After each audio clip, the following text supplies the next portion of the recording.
Darius Walker woke up every morning at 5:30 a.m., put on his impeccably pressed uniform, and caught the 6:15 bus to downtown. He had been working for 5 years at the prestigious Hotel Le Grand, one of the city's most luxurious establishments. His role, which initially started as a cleaning assistant, had evolved into a restaurant attendant in a space where the city's elite enjoyed sophisticated meals, always under the attentive gaze of Darius and his colleagues. Darius was a quiet man but highly dedicated.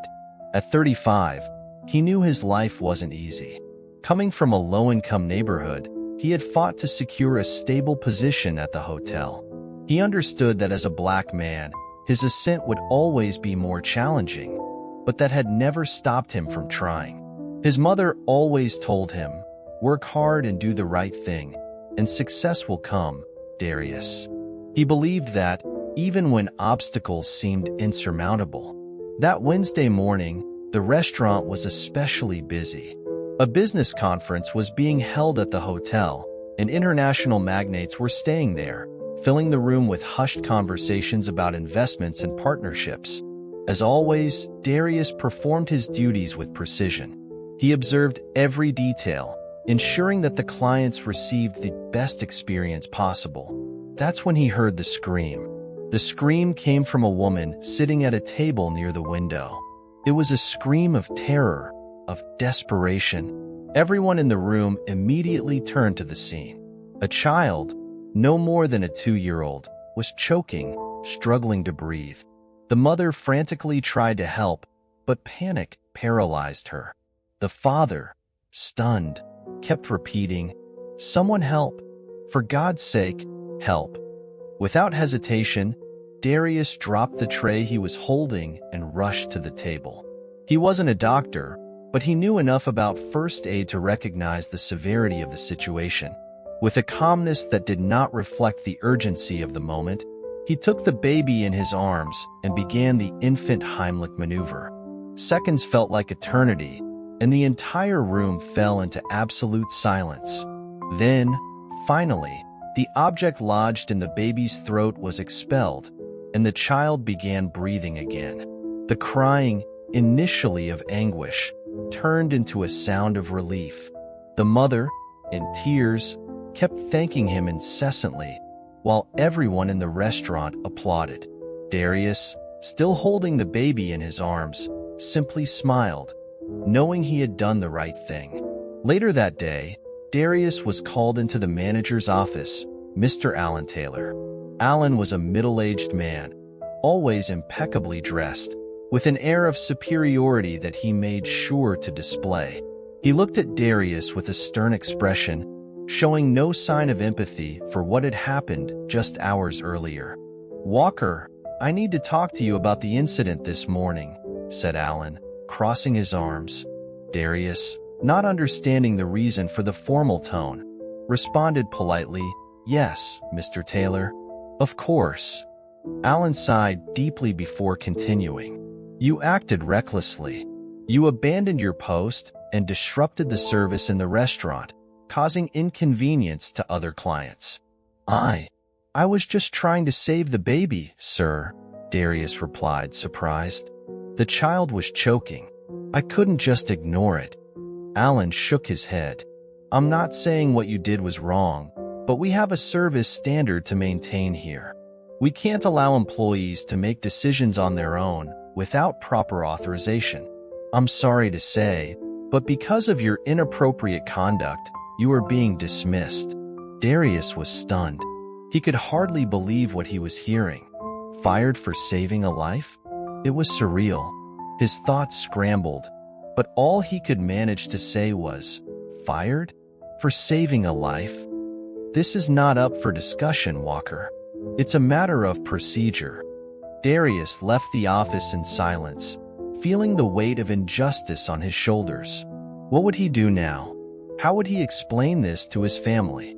The questions swirled in his mind as he walked down the long corridor, feeling like he had done everything right but still lost everything.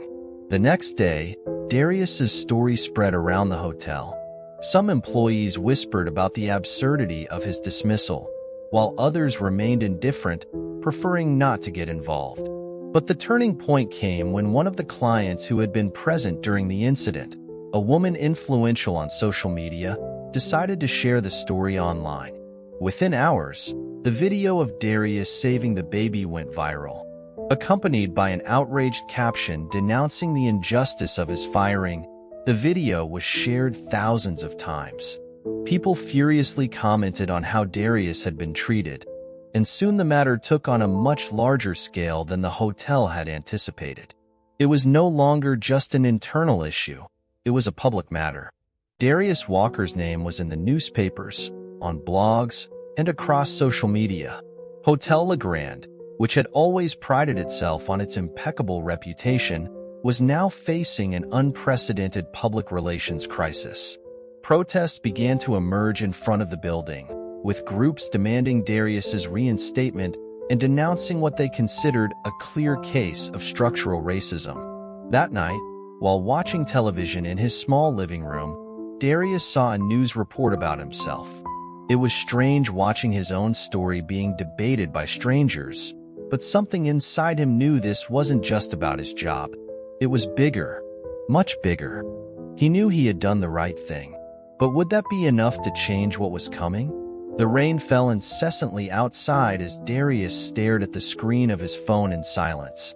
His face was illuminated only by the cold light of the device, which constantly vibrated with messages of support from friends, acquaintances, and even strangers. Most contained words of solidarity, encouraging him to fight against the injustice. However, some messages were threatening. Anonymous comments called him an opportunist, suggesting he only wanted to draw attention to himself.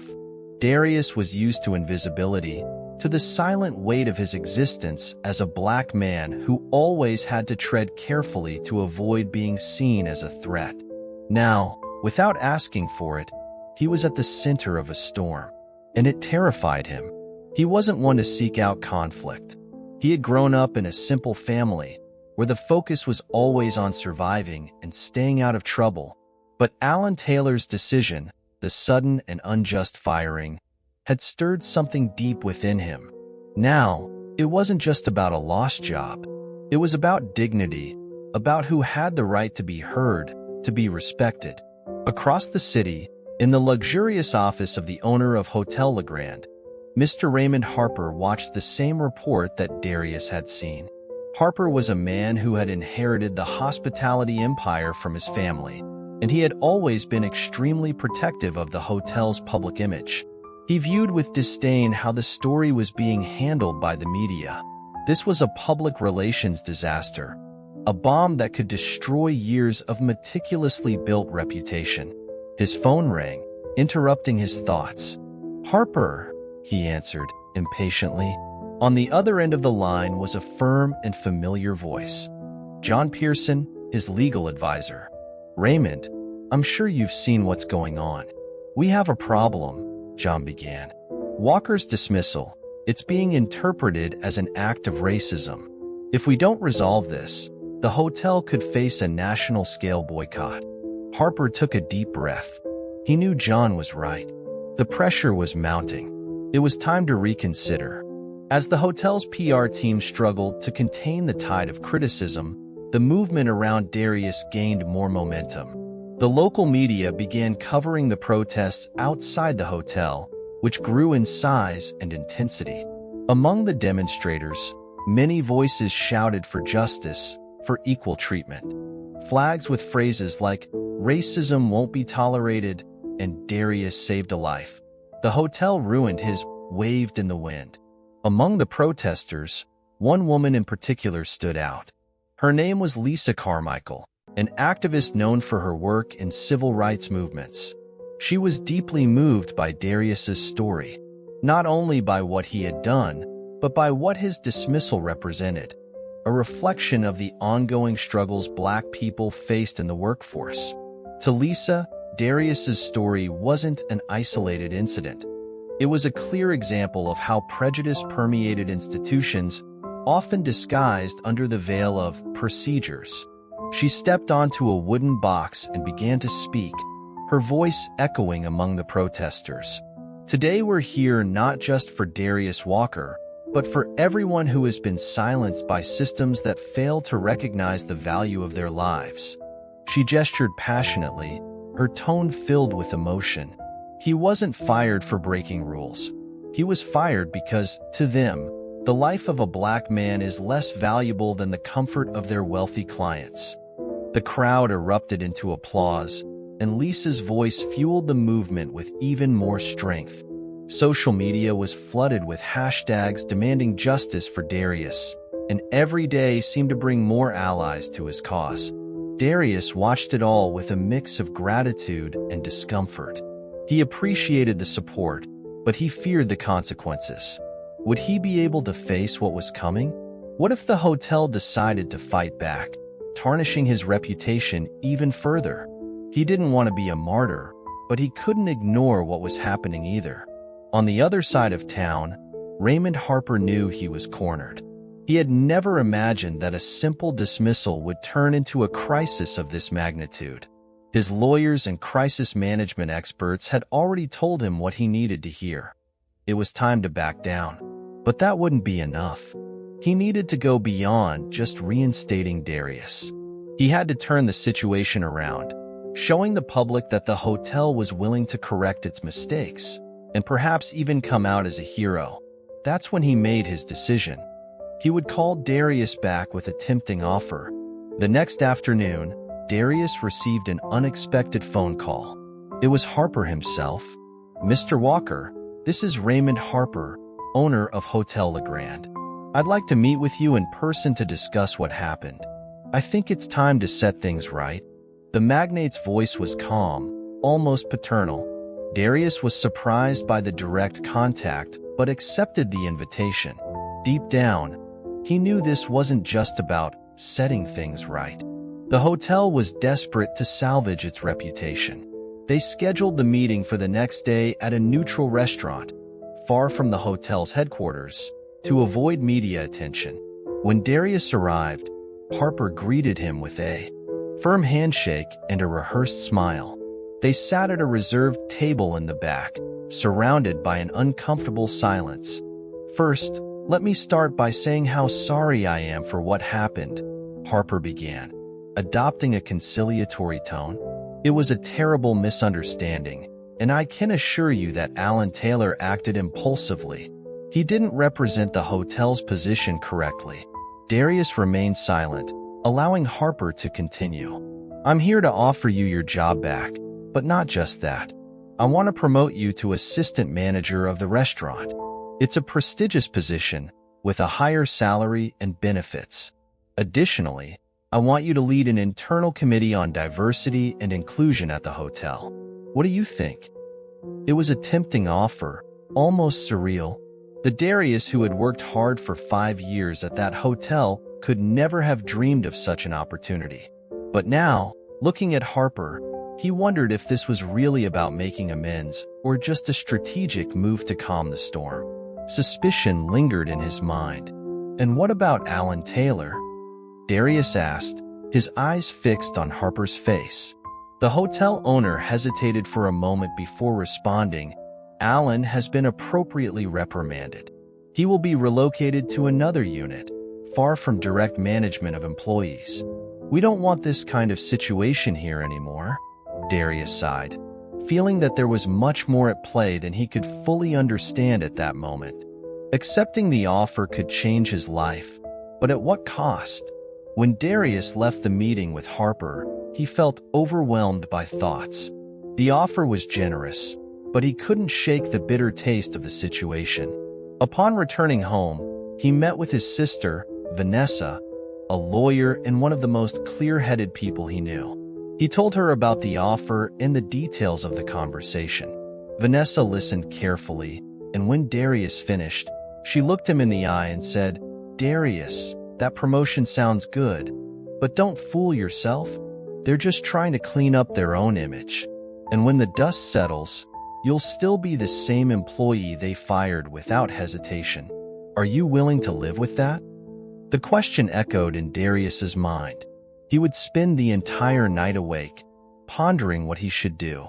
Darius spent the following days reflecting on Harper's offer and his sister's words. The offer was tempting. Being promoted, receiving a higher salary, and leading a committee on diversity and inclusion seemed like an opportunity that could change his life. However, the distrust continued to haunt him. Was this a genuine attempt at reparation, or just a way to silence him, ensuring the hotel's image wouldn't suffer further damage?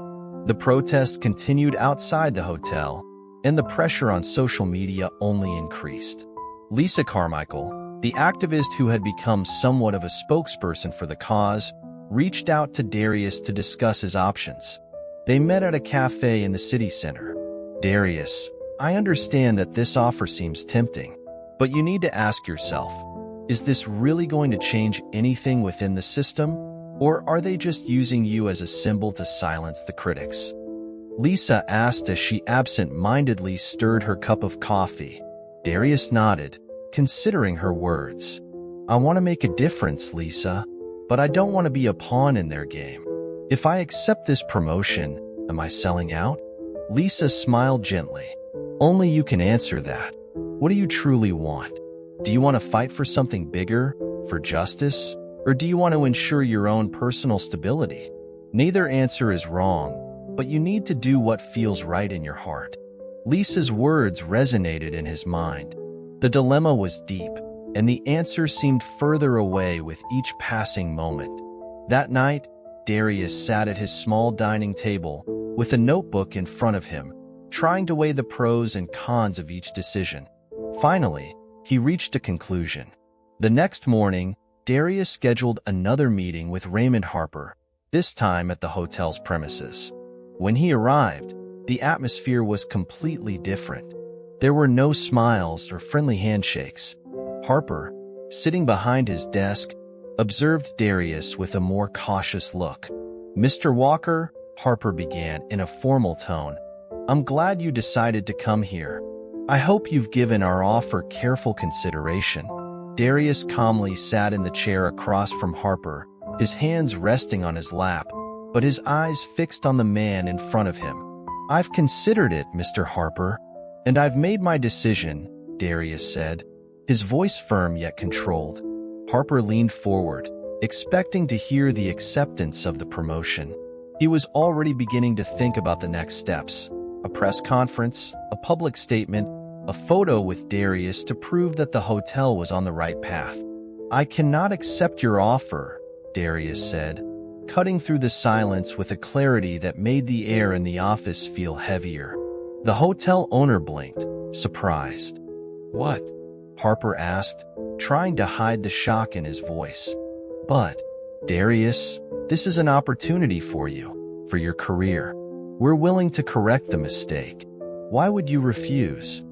Darius took a deep breath and looked directly into Harper's eyes. "Because this offer isn't about me or correcting a mistake. It's about protecting the hotel's image. I saved a life, and for that, I was punished. This isn't something a promotion can fix." Harper tried to argue, but Darius continued. "I won't be the face you use to clean up the mess you made. The problem here is bigger than my promotion. It's about how people like me are treated every day, not just here, but everywhere. If I accept, I'm letting this go as if it were just a misunderstanding. But it wasn't. It was injustice." The silence that followed was deafening. Harper didn't know what to say. For the first time, the magnate found himself speechless in front of an employee. "I demand that my dismissal be reversed, yes, but I don't want your promotion. I want you to publicly acknowledge the mistake you made and commit to reviewing the hotel's hiring and employee treatment practices. This isn't just about me. It's about everyone else who could go through what I went through." Harper stared at him for a few seconds, processing the request. He knew this wouldn't be easy to sell to the board, but he also understood that Darius was in a position of strength. The media and public opinion were on his side, and continuing to fight against him would only make things worse. Finally, Harper sighed and nodded. "All right, Darius. We'll reverse your dismissal and take the measures you requested. I'll make a public statement acknowledging the mistake, and I commit to implementing changes at the hotel." Darius stood up, extended his hand, and this time, Harper shook it sincerely. "This won't be easy, Mr. Harper," Darius said, "but it's the right thing to do." 2 weeks later, Hotel Le Grand held a press conference. Raymond Harper, standing alongside Darius, gave a public speech admitting the management's mistake and announced a plan to reform the hotel's internal diversity and inclusion practices. He promised a thorough review of its processes and guaranteed that what happened to Darius would never happen to another employee again. The press conference was broadcast live, and the image of Harper shaking Darius's hand at the end was widely shared on social media. While many saw it as a great victory for Darius, he knew his fight was only beginning. There was still much to be done, not just at the hotel, but everywhere prejudice continued to exist. However, he felt a deep sense of relief.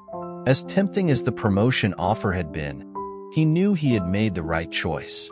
Not for himself, but for something bigger. His sister, Vanessa, was present at the press conference, and when it was all over, she hugged him tightly. "I'm so proud of you," she said, her eyes filled with tears. Lisa Carmichael was also there, smiling quietly. Darius's fight had become an example of resistance and courage for many, and he was now a symbol of something much greater. Darius returned to work at the hotel, but things had changed.